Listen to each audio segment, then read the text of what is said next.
Have you ever tried to create a story, but you got stuck trying to answer the question, what happens next? Well, in this video, I'm going to show you how to use B.O.L.D, a TTRPG supplement that helps you quickly and randomly create scenes, details, and backstories for your characters. I'll teach you how to use B.O.L.D, but I'll also show you how you can use it in solo RPG and also in your creative fiction projects. By rolling on just a couple of tables, you will generate a nonsense sentence that you will interpret to answer a question for your scene. This nonsense sentence is what B.O.L.D refers to as a waylay. Waylays are conflicts that hinder your protagonist, but they also provide a solution for the conflict. A waylay can contain a who, a what, a why, and a resolution.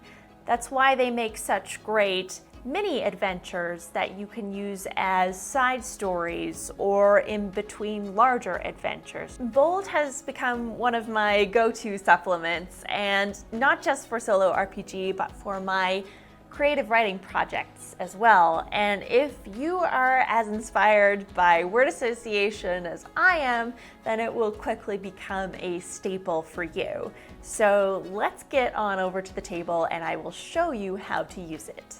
So B.O.L.D generates a nonsense sentence with the following structure. Adjective noun, in brackets, descriptor, overcome by waylay solution. And don't worry, if this doesn't make sense, it will in a minute. There are 3 tables when we are creating a waylay, and table number 1 is called waylay nouns. And this is a little bit confusing because you have to roll twice on this table, once for the descriptor and once for the actual noun. But first we're going to roll the descriptor. We're going to roll a d10 for our descriptor, which sometimes I call category. I think I've called it category in the other videos that I've used B.O.L.D with. There are 10 descriptors in B.O.L.D and they each have different meanings, most of which are self-explanatory, but B.O.L.D does provide a description in case you get confused or you need inspiration. So I'm going to roll a d10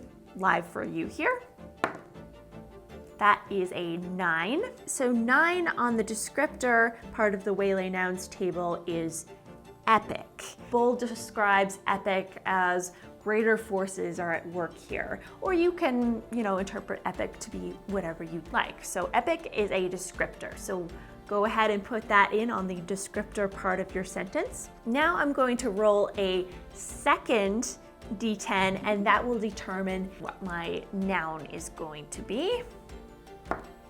And I rolled a 5.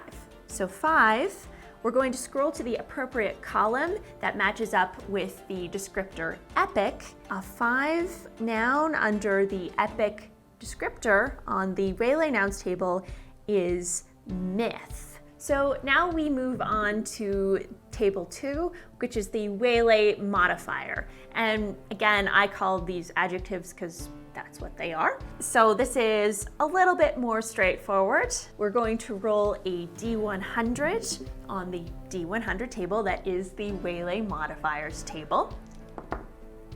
And I've gotten an 82. So 82 on our waylay modifiers table is abstract. Okay, so far our sentence now looks like abstract myth, in brackets, epic, overcome by, and that's where we move on to table 3, which is waylay solutions. Now, for table 3, we roll a 2d10, and that will be the solution for the conflict that this waylay provides. Okay, so we got a 5 plus 10 is 15. That is counteraction. So the complete sentence that we have here is abstract myth, in brackets, epic, overcome by counteraction. So remember that the descriptor or the category kind of informs the lens or the view that we would be interpreting this in. So this could mean a lot of things, depending on the question that you have asked. Bold. Context is very important in bold. How you interpret a result relies heavily upon why you came to bold in the first place. The effective interpretation of bold relies on 3 factors: the question, the context, and your word associations and willingness to accept the word associations as an answer. I'd argue the question is less important than the context, and the context is less important than the ideas sparked by the sentence. Even a simple sentence like, "What is happening in this scene? What am I looking at?" is enough to use bold in any context. And when you apply basic story building blocks, the questions are inherent, and all you need is context and an open mind. To prevent getting stuck on interpretation, it's helpful to discern some or any of the following building blocks of story from the sentence: the who, the what, the why, and a possible resolution. Let me show you what I mean. For the example that we already rolled, let's try and pull out these 4 elements. So for the who, abstract among other definitions makes me think ghostly, so maybe the who of a scene could be a ghost. So for the what we're really asking is, what is the ghost doing? Maybe the ghost is trying to communicate an important piece of lore for your character. Why? Why would the ghost do that? Well, maybe they're a friendly ghost with a personal stake in your protagonist's conflict.